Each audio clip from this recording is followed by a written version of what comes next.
Oi, eu sou a Fernanda e eu vou estar falando um pouquinho sobre a Revolução Liberal do Porto, que, como a gente sabe, foi um movimento em Portugal que deu origem aí à independência do Brasil. Falando um pouquinho sobre o contexto do que estava acontecendo, Dom João, ele era o príncipe regente de Portugal.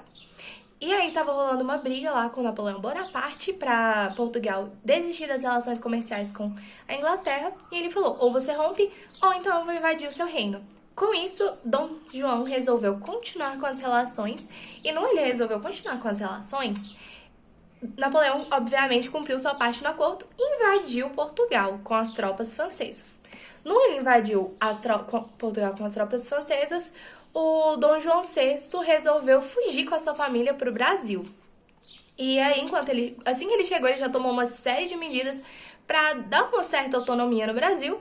E aí, o Pacto Colonial foi uma dessas decisões que foram tomadas por ele, e o Pacto Colonial ele foi rompido, e aí deu origem à abertura dos portos às nações amigas.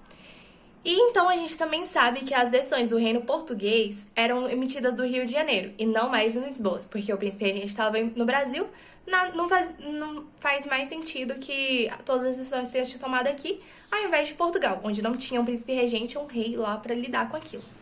Nesse meio tempo, Portugal estava sendo tomada pelas tropas napoleônicas até mais ou menos 1810, quando os ingleses conseguiram derrotar as tropas napoleônicas, e aí o reino português ficou sob comando da Inglaterra, enquanto Dom João ainda permanecia no Brasil, o que foi uma medida do monarca que beneficiou o Brasil, porém não beneficiou em nada Portugal, o que deixou eles bastante chateados com isso. E aí, sem o monopólio comercial com os portugueses, com os brasileiros, os portugueses entraram numa grave crise econômica. E para reverter esse estrago, eles decidiram que apenas voltar a recolonizar o Brasil serviria.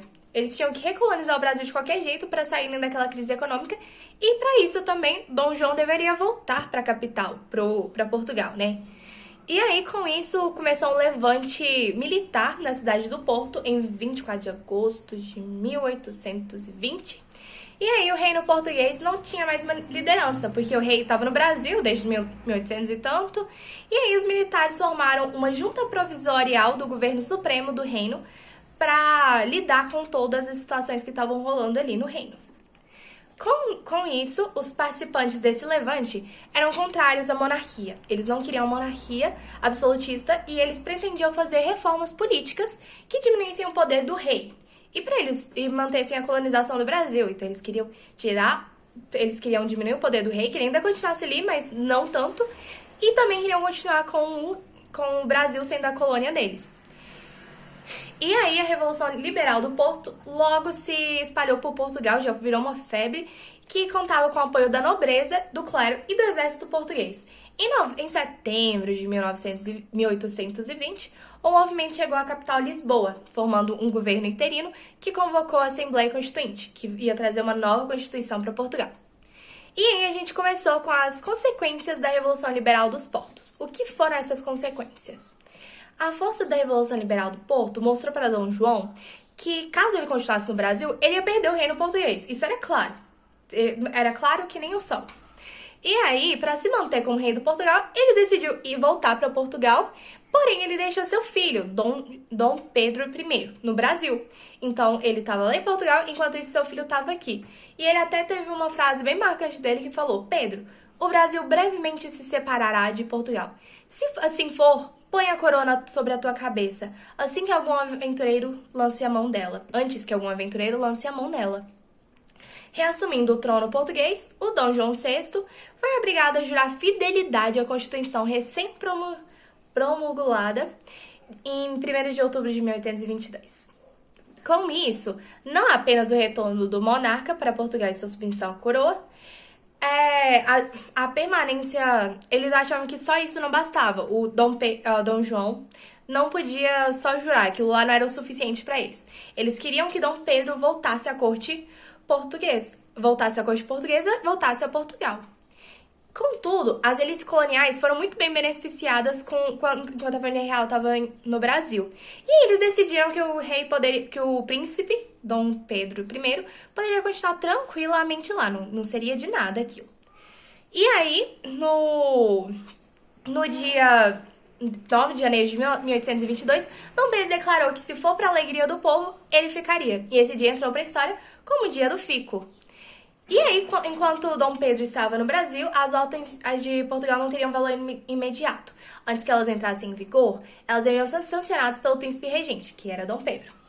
Logo após isso, a sua desobediência à corte portuguesa, não cessou as pressões pelo seu retorno e fizeram de tudo para recolonizar o Brasil, apesar de que aquilo já era, a partir de lá, já era um esforço inútil. Essa medida fez com que a independência ganhasse apoio e reforçou a liderança de Dom Pedro. Foi nesse período que o príncipe regente se aproximou de José Bonifácio, que foi uma pessoa muito importante para o processo de independência do Brasil. E aí, num dia, enquanto ele estava visitando São Paulo, Dom Pedro I foi avisado sobre a nova medida de Portugal por meio de uma carta escrita por Bonifácio e a sua imperatriz, a Leopoldina. Sem nenhuma alternativa a não ser romper de vez com os laços com os portugueses, foi aí que, às margens do rio Ipiranga, Dom Pedro I proclamou a independência do Brasil, em 7 de setembro de 1822, dizendo então aquelas palavras tão conhecidas: independência ou morte. E foi isso que rolou tudo pra gente conseguir finalmente a nossa independência. Foi um processo longo, delicado e muito cansativo, porém, hoje em dia, a gente não é mais uma colônia de Portugal. É isso, gente. Muito obrigada.